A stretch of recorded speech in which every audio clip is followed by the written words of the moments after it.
आजचा मॅच बघून असं वाटलं की मुंबई इंडियनला मॅच जिंकणं खूप अवघड झालंय. आरसीबीने ब्रिलियंट परफॉर्मन्स केलं. पहिले बॅटिंग करताना 240 रन काढले. आरसीबी कडून Virat Kohli, Phil Salt, Rajat Patidar, team David यांनी ब्रिलियंट बॅटिंग केली. फक्त विराट कोहलीचा स्ट्राईक रेट हा 150 पेक्षा कमी होता. बाकी सगळ्या बॅट्समनचा स्ट्राईक रेट हा 200 पेक्षा जास्त होता आणि त्याचाच परिणाम म्हणजे 4 विकेटावरती आरसीबीने 240 रन काढले. आरसीबीचे 4 विकेटा गेल्या म्हणजे मुंबई इंडियननी आज सुद्धा समोरच्या टीमला ऑल आउट केलेलं नाही. 4 बॉलरांनी एक एक विकेट घेतली. ट्रेंट बोल्टने एक विकेट घेतली, त्यांनी 50 रन दिलेत. मिचेल सॅटनरनी एक विकेट घेतली, त्यांनी 43 रन दिलेत. हार्दिक पांड्यानी एक विकेट घेतली, त्यांनी 39 रन दिले आणि शार्दुल ठाकूरनी एक विकेट घेतली. 2 ओव्हरमध्ये त्यांनी 32 रन दिले. जसप्रीत बुमराला विकेट भेटली नाही किंवा विकेट त्यांनी घेतली नाही. मी आधी पण म्हटलो होतो, जसप्रीत बुमरा जर विकेट घेणार नसेल तर मुंबई इंडियन्सचा जो 5वा बॉलर आहे त्याचा इकॉनॉमी रेट हा जास्त असेल. आज शार्दुल ठाकूरने 2 ओव्हर टाकल्या आणि मयंक मार्कंडेनी 2 ओव्हर टाकल्या. अशा त्या 4 ओव्हरमध्ये 72 रन निघालेत. म्हणजे 5व्या बॉलरचा इकॉनॉमी रेट हा 18 रन प्रति ओव्हर आहे. जसप्रीत बुमरा विकेट घेणार नसेल तर असाच काही परफॉर्मन्स बॉलिंगमध्ये मुंबई इंडियनकडून दिसेल. लसिथ मलिंगा काय करतोय मला माहित नाही, काय स्ट्रॅटेजी आहे माहित नाही. वाईड यॉर्कर शार्दुल ठाकूर टाकत होता, वाईड यॉर्कर टाकताना वाईड सुद्धा टाकत होता. त्याच ओव्हरमध्ये त्यांनी 4 वाईड सुद्धा टाकलेत. मुंबई इंडियनची बॉलिंग असं वाटतंय की खूप बॅड परफॉर्मन्स देते आणि काही विशेष अपेक्षा ठेवू नये असं मला तरी वाटतंय मुंबई इंडियनच्या बॉलिंगकडून.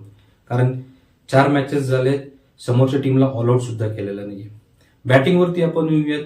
जेव्हा 240चं टार्गेट भेटलं तेव्हा रिक्वायर रन रेट जो होता तो 12 रन प्रति ओव्हर होता.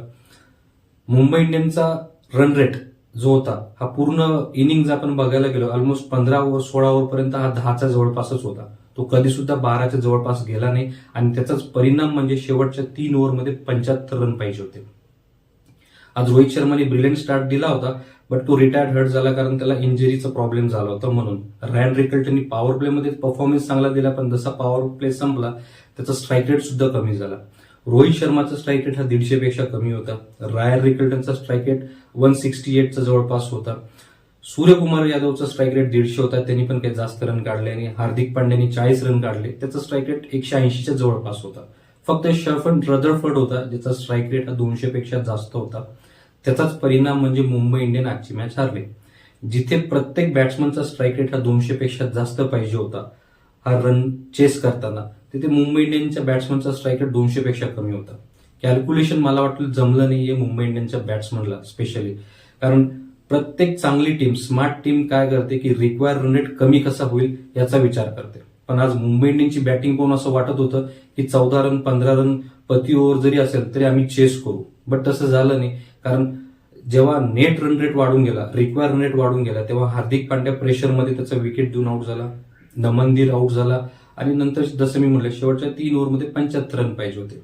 शर्फन रदरफर्डनी मुंबई इंडियन्सच्या फॅन्सचं थोडंफार एंटरटेनमेंट केलं, बट मॅच तो आपण हारलोच होतो. भरपूर प्रश्न आहेत ज्याची उत्तरं कदाचित पुढच्या मॅचेसमध्ये भेटतील. अपेक्षा अशी आहे की एक 5वा स्पेशलिस्ट बॉलर पाहिजे आणि बॅट्समनला चांगला परफॉर्म करावं लागेल. तुम्हाला काय वाटतं नक्की सांगा.